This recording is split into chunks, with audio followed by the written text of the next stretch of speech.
On yet another night of long faces and short tempers. The long and short of it is this.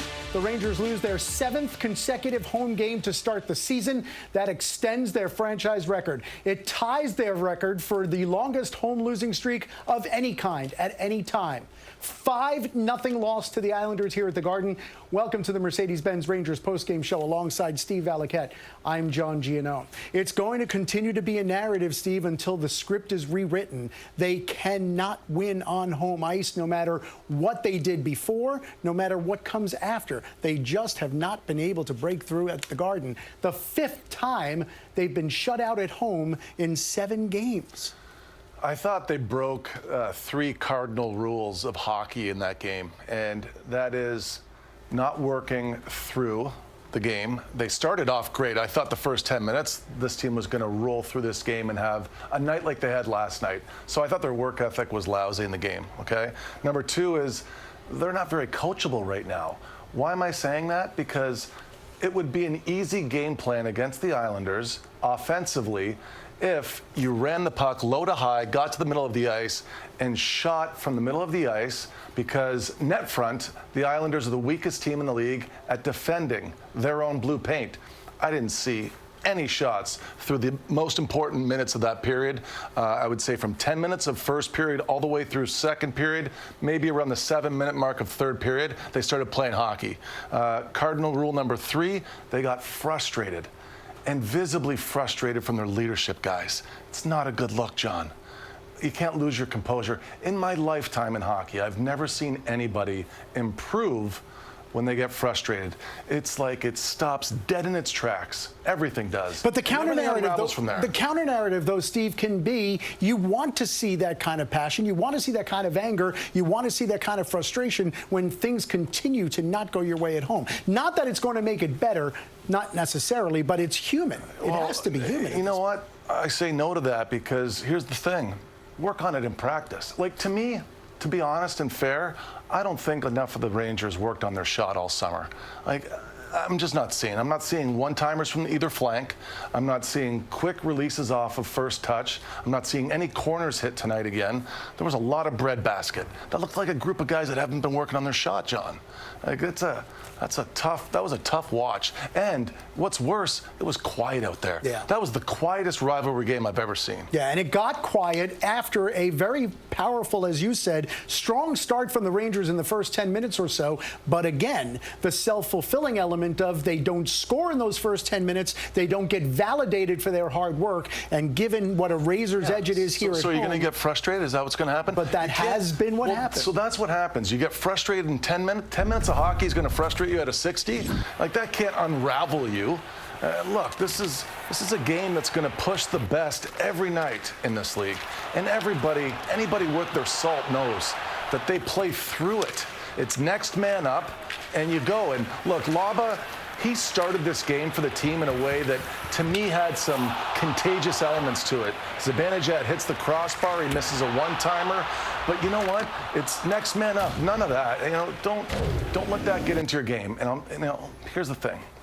The captain does it, the leadership guys do it. Guess what? Everybody thinks it's okay. Then you're going to see Laba starting to slam the door and break sticks.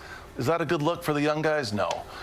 These guys have to cover up from a lot of what went wrong out there and sort this out. Well, let's see what the message is inside the dressing room. Let's hear from the captain, JT Miller, Bill Pito working the room as we begin the post-game reaction after the 5-0 loss to the Islanders here at the Garden.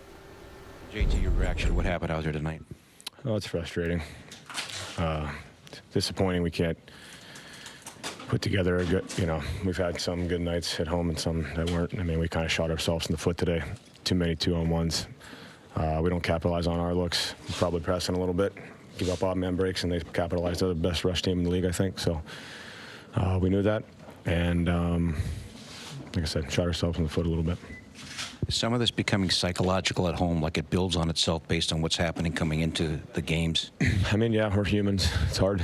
We all care. It's not like it's an effort-based thing. Most of the time we started ready on time again today. Had a great start, and then get a little careless with some decisions, and it cost us. And then you press because, it's a lot of it's a lot of zeros at home for us, and I think it's just, like I said, we're only human. It's frustrating, but we got to be able to stay the course and not give them easy ones like that. How significant is it that you seem to be getting the better of the play when the games start, and yet you don't have anything on the scoreboard to show for it? Well, that's the part where we say all the right things about keep trusting the process, but the longer you go without getting the result, it becomes a very hard thing. So we need to be mentally tough. Don't point fingers. It's on us. And let it soak a little tomorrow, and we need to be ready to go on Monday because it's game time again. So, today we just, like I said, we shot ourselves in the foot, probably partly because we don't get rewarded for the looks that we do have. We need to be mentally tough and regroup. JT, all that being said, you're still 7-7, so you're still right in a decent shape, right? I mean, yeah, this isn't a panic by any means. Do we want to win at home? Yeah, it sucks. We take a lot of pride in here in this room. Not one guy feels good about this. But once again, we had a chance tonight with the way we started the game to put some pucks in the net. We don't capitalize, and then they do, and it sucks.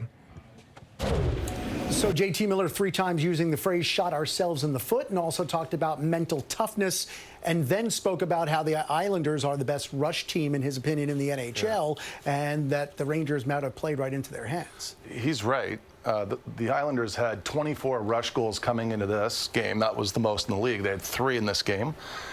But, John, the 3 were the same 3, John.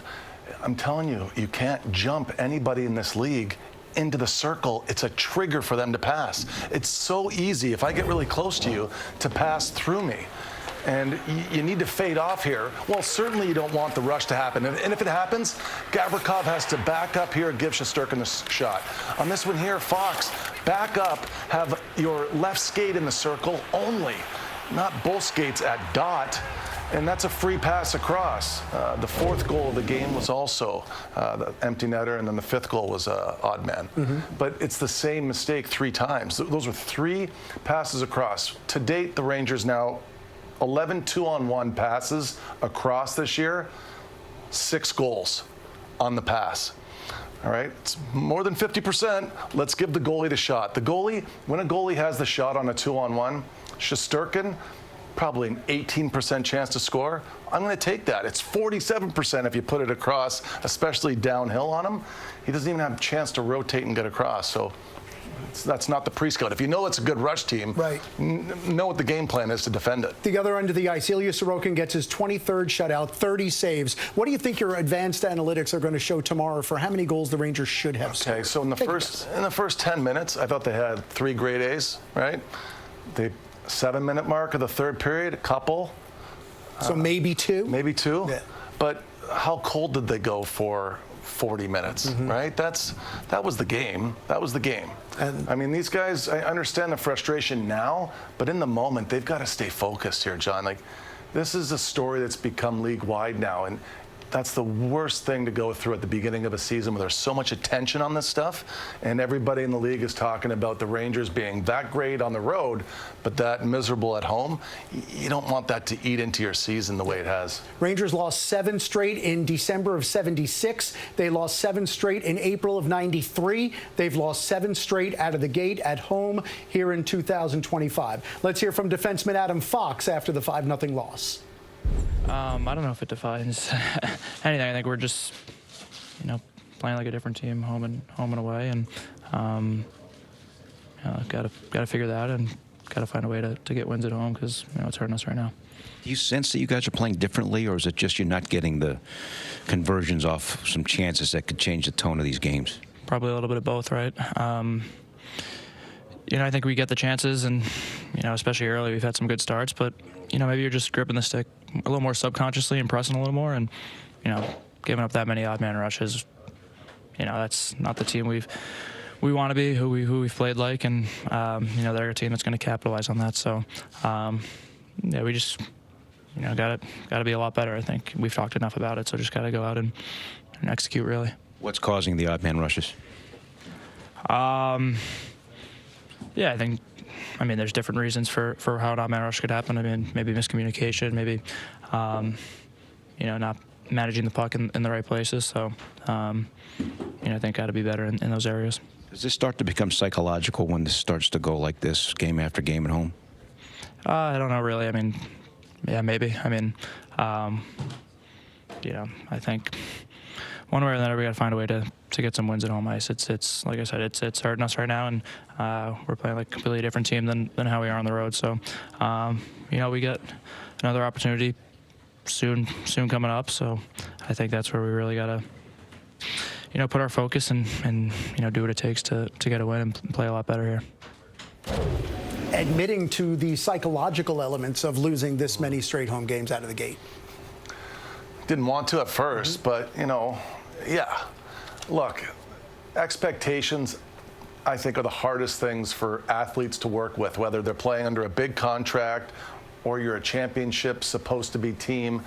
At this point, now it's winning at home. Can you imagine the expectations for their next game, their 8th home game coming in on Monday, how they're going to feel playing against Nashville and how much pressure is on them? A game they're supposed to win. It's going to be a tough few nights sleep here until you get there, and that's what they're going through.